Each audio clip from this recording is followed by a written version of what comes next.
আবার একটা ভিডিও নিয়ে এত তাড়াতাড়ি ফিরে আসতে পারবো আশা করিনি।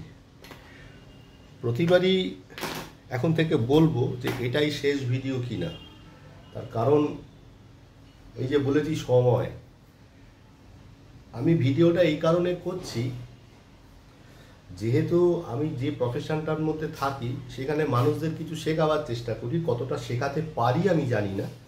তো এখানেও কিছু বলবার তাগিদ, মানে আমি শেখাবো এই কথা বলছি না, তো যেটা আমি বোঝবার চেষ্টা করছি সেটা একটু আপনাদের সাথে শেয়ার করছি।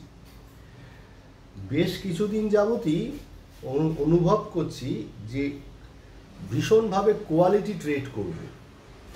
তা সেই কোয়ালিটি ট্রেড করতে গিয়ে মাসগাঁও ডক বলে একটা স্টক রয়েছে। যদি মাসগাঁও ডক এই স্টকটা আপনারা 5 মিনিটের চার্টটা ভালো করে লক্ষ্য করেন তাহলে দেখতে পাবেন 2720 আর 2741 এই জোনটাতে আজকে সকালবেলা কি হলো, প্রাইসটা ওইটুকু জায়গার মধ্যেই ঘুরঘুর করলো এবং দেখুন 2720 ও কিন্তু ভাঙলো না। তার মানে 2720-কে ও রেসপেক্ট করছে। আর দেখুন ভলিউমটা 5 মিনিটের চার্ট, কিন্তু ভলিউমটা ক্রমশ যখন নিচের দিকে আসছে পড়ে যাচ্ছে। তারপরে আমরা যদি 9:35 ক্যান্ডেলটা দেখি তাহলে সেটা দেখতে পাবো সেখানে কিন্তু একটা ভলিউম ব্রেকআউট হলো। তারপর যেই মাত্র দেখুন ওই যে 2741 টাকা ভাঙলো, সঙ্গে সঙ্গে কিন্তু ও ফায়ার হলো। তো আমি মোটামুটিভাবে একটু আগেই নিয়ে নিয়েছিলাম, কেন আমি এরকম ধরনের চার্ট দেখতে দেখতে এত অভ্যস্ত হয়ে গেছি।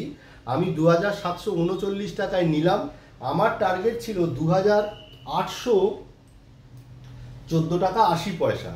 তো স্বাভাবিকভাবেই অ্যাজ এ হিউম্যান বিইং এত বড় বড় কথা বললেও ট্রেড যখন চলে একটা মানসিক কি ভাব হয় সেটা আপনিও জানেন, আমিও জানি।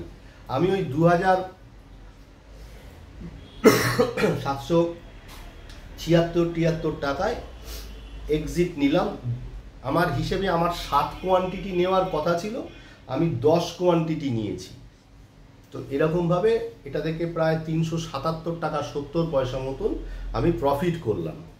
আরও একটা ট্রেডের কথা বলি, সেটা হচ্ছে যে ইউপিএল। আমি কালকেই বলেছিলাম যে ইউপিএলটা যদি 665 টাকা 40 পয়সা ভাঙে তাহলে আমি বাই করার কথা ভাববো।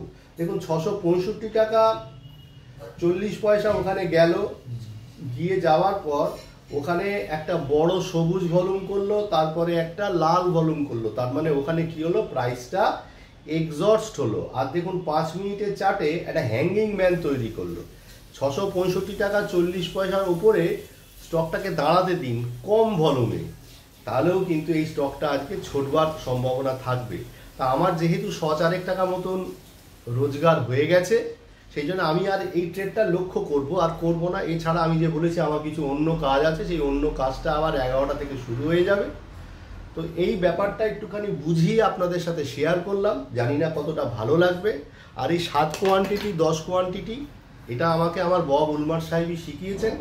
এই পুরো বিষয়টাই বব উলমারের জন্যেই বলতে পারছি বা আপনাদের কাছে পৌঁছতে পারছি। আবারও ওনাকে অনেক আন্তরিক কৃতজ্ঞতা জানালাম, ভালোবাসা জানালাম। উনি আমাদের যে ফ্যামিলি, উনি আমাদের ফ্যামিলির প্রধান কর্তা, এই বলে শেষ করলাম।